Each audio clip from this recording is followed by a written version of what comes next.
Hello friends, എല്ലാവർക്കും നമസ്കാരം.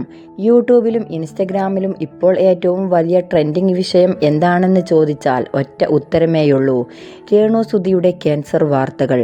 തനിക്ക് ക്യാൻസർ ആണെന്നും പറഞ്ഞ് കരയുന്ന രേണുവിൻ്റെ അഭിമുഖങ്ങൾ ഒരു വശത്ത്, എന്നാൽ മറുവശത്ത് സോഷ്യൽ മീഡിയയിൽ ആളുകൾ ചോദിക്കുന്ന മറ്റൊരു ചോദ്യമാണ്: ഇതൊക്കെ വെറും തള്ളാണോ, സിമ്പതി കിട്ടാൻ വേണ്ടിയുള്ള നാടകമാണോ എന്ന്.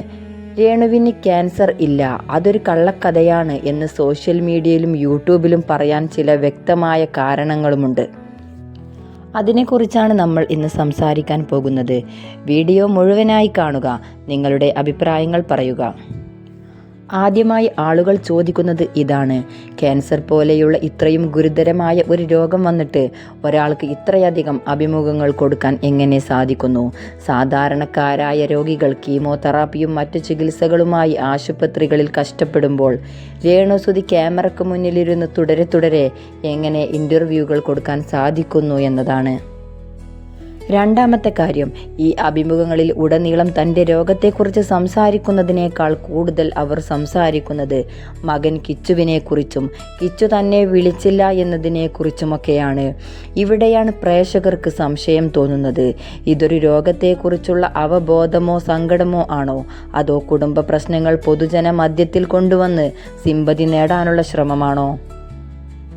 സോഷ്യൽ മീഡിയയിലെ ചില യൂട്യൂബേഴ്സും ട്രോളന്മാരും പറയുന്നത്, മുമ്പും പല വിവാദങ്ങളിലൂടെയും നെഗറ്റീവ് പബ്ലിസിറ്റിയിലൂടെയും വാർത്തകളിൽ നിറഞ്ഞ ഒരു വ്യക്തിയാണ് രേണു. അതുകൊണ്ട് തന്നെ യൂട്യൂബ് ചാനലിലെ വ്യൂസ് കൂട്ടാനും ഫോളോവേഴ്സിനെ നിലനിർത്താനും വേണ്ടിയുള്ള ഒരു വ്യൂസ് തന്ത്രം മാത്രമാണ് ഈ ക്യാൻസർ വാർത്ത എന്നാണ് പലരും ഉന്നയിക്കുന്ന ആരോപണം.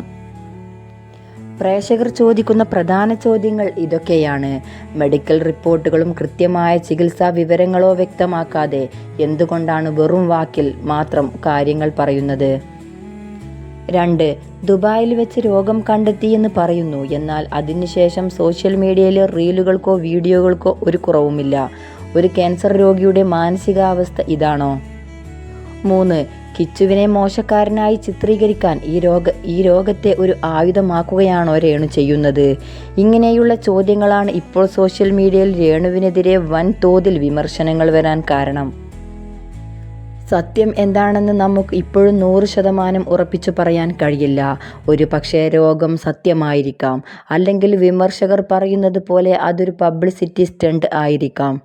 ഒരു മനുഷ്യൻ്റെ രോഗത്തെ വെച്ച് തമാശ കളിക്കുന്നത് തെറ്റാണ്, പക്ഷേ രോഗത്തിൻ്റെ പേരിൽ ജനങ്ങളെ സിമ്പതി ചൂഷണം ചെയ്യുന്നത് എങ്കിൽ അത് അതിലും വലിയ തെറ്റാണ്. എന്തായാലും കാലം സത്യം തെളിയിക്കട്ടെ.